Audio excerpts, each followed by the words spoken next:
بخاری شریف میں ہے کہ ایک مرتبہ سیدنا ابو سفیان رضی اللہ تعالیٰ عنہ ملک شام گئے ہوئے تھے. اس وقت تک انہوں نے ایمان قبول نہیں کیا تھا. بادشاہ ہرقل نے انہیں اپنے دربار میں بلایا اور ان سے پیارے آقا صلی اللہ علیہ وسلم کے متعلق کچھ سوالات پوچھے.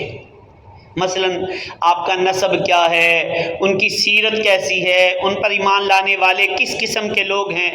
سیدنا ابو سفیان رضی اللہ تعالیٰ عنہ فرماتے ہیں ہرقل نے جو کچھ پوچھا میں نے سچ سچ بتا دیا.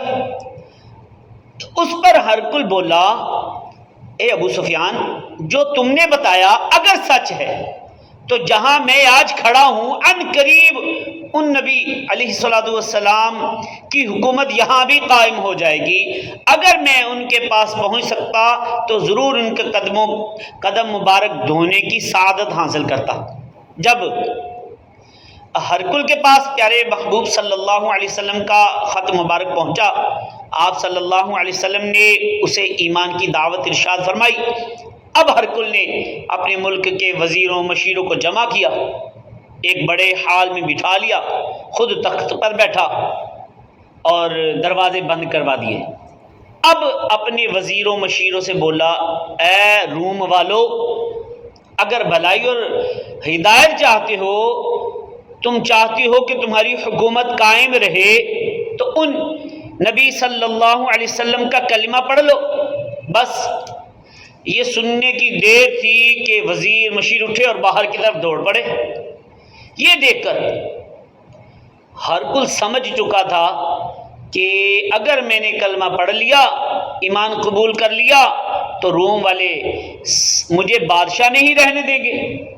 چنانچہ اس نے سب وزیروں مشیروں کو واپس بلا لیا اور کہا میں کلمہ نہیں پڑھوں گا، تم فکر مت کرو. آپ ہرقل کی بدقسمتی دیکھیے کہ یہ خوب جانتا تھا، اچھی طرح جانتا تھا کہ محمد مصطفیٰ صلی اللہ علیہ وسلم سچے نبی ہیں، مگر اس کے دل پر بادشاہت کی حرص غالب آئی. اس نے اپنی بادشاہت کو ترجیح دی، ایمان قبول کرنے سے محروم رہ گیا. نتیجہ کیا نکلا؟ نہ بادشاہت رہی نہ ایمان نصیب ہوا، آخر جہنم کا حقدار ہو گیا. علماء کرام فرماتے ہیں اگر ہرقل کلمہ پڑھ لیتا، دامن مصطفیٰ صلی اللہ علیہ وسلم تھام لیتا تو اس کی بادشاہت بھی قائم رہ جاتی، ایمان بھی نصیب ہو جاتا.